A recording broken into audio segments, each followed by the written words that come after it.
தாழ்மையினால் உண்டாகிற உயர்வு. இரண்டு விதத்தில் தாழ்மை வருகிறது. ஒன்று, நான் என்னைத்தான் தாழ்த்துகிற ஒருவனாக இருக்கிறேன். சில நேரங்களில் மற்றவர்களால் நாம் தாழ்த்தப்படுகிறோம். மற்றவர்களால் தாழ்த்தப்படுகிற அனுபவங்களும் உண்டு, தன்னைத்தான் தாழ்த்துகிற அனுபவங்களும் உண்டு. மற்றவர்கள் உங்களை தாழ்த்தும் பொழுதும் அது உங்கள் உயர்வுக்கு ஏதுவாகும். இயல்பாகவே நம்மை நாம் தாழ்மை உள்ளவர்களாய் இருந்தால் அந்த தாழ்மையும் உங்களுக்கு உயர்வுக்கு ஏதுவாகும். மற்றவர்கள் உங்களை தாழ்த்தும் பொழுது வருகிற உயர்வுகள் மாற வாய்ப்பு இருக்கிறது. அதே நேரத்தில் ஒரு மனிதன் தன்னைத்தான் தாழ்த்துவான் என்றால் அந்த உயர்வை எவராலும் எடுத்துக்கொள்ள முடியாது.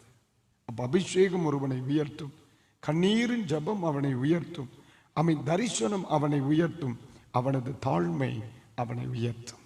கைகளை உயர்த்தி அல்லேலூயா, அல்லேலூயா. தேவன் உங்களை உயர்த்துகிற ஒரு மாதமாய் இருக்கட்டும்.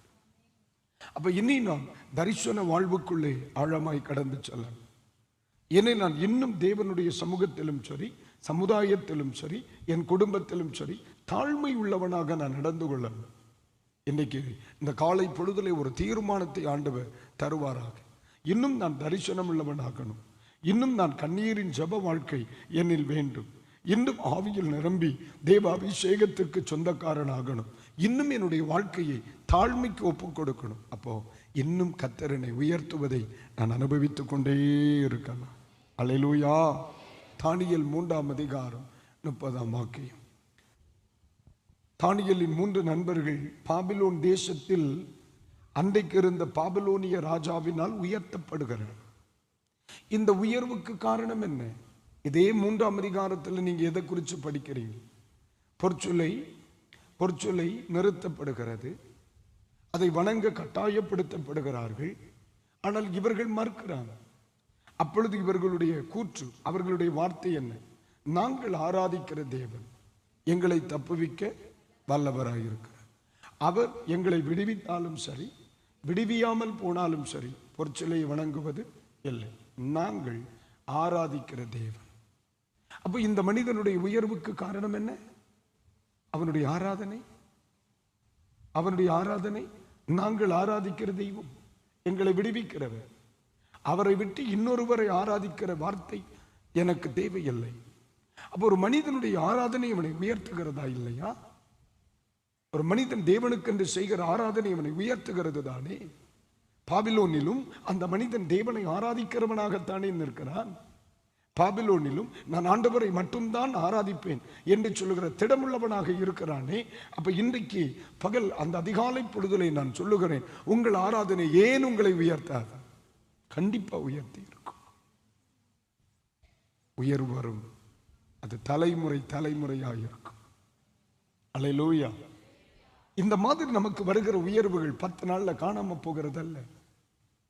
சில ஆட்கள் திடீர் பணக்காரங்க வராங்க தெரியுமா? எனக்கு தெரிந்த ஒரு குடும்பத்தை எனக்கு நன்றாக தெரியும். என்ன சொல்லுகிறது, என்னுடைய சிறு வயதில் அவர்களை பார்த்திருக்கிறேன்.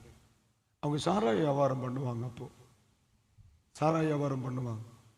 அன்னைக்கு நீங்க பார்த்தீங்கன்னு சொன்னா அவங்க வீடு பயங்கர ரொம்ப ரிச்சா இருந்துச்சு.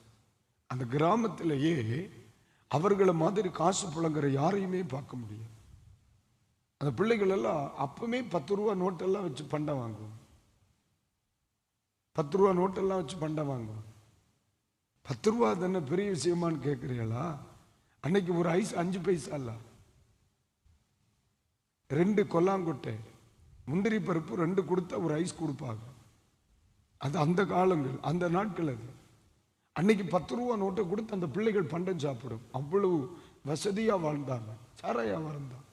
ஆனா இன்னைக்கு அதே வீட்டை பார்க்கிறேன். அதை பார்த்தா நரகத்தை அப்படியே பார்த்தரலாம். அந்த வீட்டில் அந்த வளர்ச்சி இல்லை. அந்த வீடு முழுசா அவங்களுக்கு இல்லை. பாதி கடன்லால வித்துட்டாங்க. இது ஒரு சின்ன இடத்துல வாழ்றாங்க.